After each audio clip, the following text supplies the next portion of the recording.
Yo, what's going on, guys? So today's video is gonna be how to mount a CB radio into your truck. I also have a PA speaker, so I'm gonna be showing you all that as well. This is a 2013 F-150, pretty much gonna work for any generation. The only really change is the mounting position based off your trim level, if you've got the column shifter or if you've got the center console. I see a lot of guys ask about this in like group chats, like, hey, how'd you mount your CB radio? These are really going out of style. I mainly use it for the PA speaker. If I'm being honest, I really don't ever rock the CB anymore unless I'm on road trips. But pretty much, I just want to show you all how I've got mine mounted and how mine's set up. So I've got it screwed into the trim right there. So pretty much this trim piece pops off, and then I just put 4 screws, like 1, 2, 3, 4, into the unit on the other side. Now you want to make sure, based on your radio, that you're not going to like screw into a motherboard. So I took mine apart and realized, hey, I don't want to, like, it's got to be this, not flipped, because if it's flipped, then I'll be screwing into the motherboard, which is on right here on this side, because on this side it's hollow behind these buttons. So that's how mine is in there. I had Velcro at first, but it was too visible. I said, screw that, let me just drill it in there and make it look right. So this is a pretty cheap radio. It's not the super crazy ones that some of the guys have just on Amazon, but it does the job. So yeah, so it's 4 screws holding that in, and then you got 3 things coming out. You got the PA speaker out back, you've got the power out back, and you've got the antenna out back. So we'll do the PA speaker first. So pretty much that wire just runs through the firewall.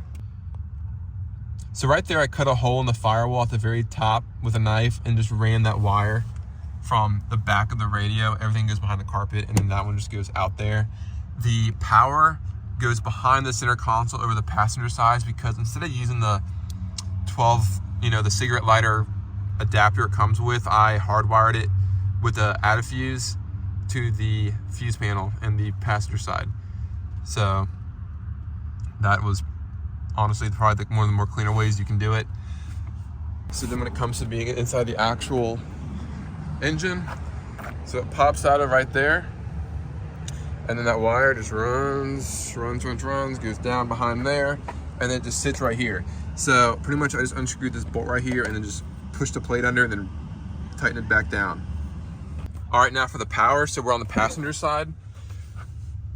The wire, you can see it back there, the red wire goes behind the carpet. And then you got a fuse, you pull this little panel off and you got a fuse panel. I've got 3 added fuses. Pretty much mine goes to one of these that stays on the entire time. You see I've got like 1, 2, and 3. So you just kind of look up the fuse diagram and figure out which one doesn't ever turn off, because sometimes I'll use a PA speaker with a vehicle off. And that's just how, if you don't want to do that, you don't have to, but that's the one I chose to tap into. For example, like one of these other ones, like 2 of them are when the truck turns on and when the truck turns off. So like the ambient lighting and like my dash cam, like they turn on when the truck's on, they turn off when the truck's off. But the other one for the CB radio stays on the entire time. So that is how I have it hardwired, is the added fuse, which is pretty much just tapping that positive wire into one of these double fuse things. So now how do we get the wire from there to the roof? Same thing, it comes out the back. The antenna runs underneath the carpet, runs underneath here, runs all the way underneath here. Pretty much you gotta pull these panels up. It's a pain, it hurts your fingers. And then it runs underneath there. When I'm not using it, because since this is a magnetic one, I just lay it long ways right here in the back. Not a problem, haven't had any issues doing that. And then this guy sits down a little bit like that. So when the door closes, it doesn't pinch it. And then it just runs in between the cab and the bed. And then normally I'll keep it, I have something that keeps it from moving. I keep it right along this, like the plastic part of the frame of the window. And then it just sits on a magnet on the top, and that's a 4-foot antenna. This setup has worked great. Of course, you can't go through drive-thrus with the antenna like that, but it's quick. The magnetic's awesome because it can quickly come down, quickly go up. It's not a permanent, like fixed onto my truck, which is nice. So yeah, that is how I have my radio installed. I just keep the microphone sitting in between the seat. I haven't really found, like I wanted to get maybe like a mount or something I could put like right here, but I just haven't done that yet. Any questions, drop them below. Like I said, I mainly use this for the PA speaker only, but the CB signal works great with this antenna setup. No issues so far.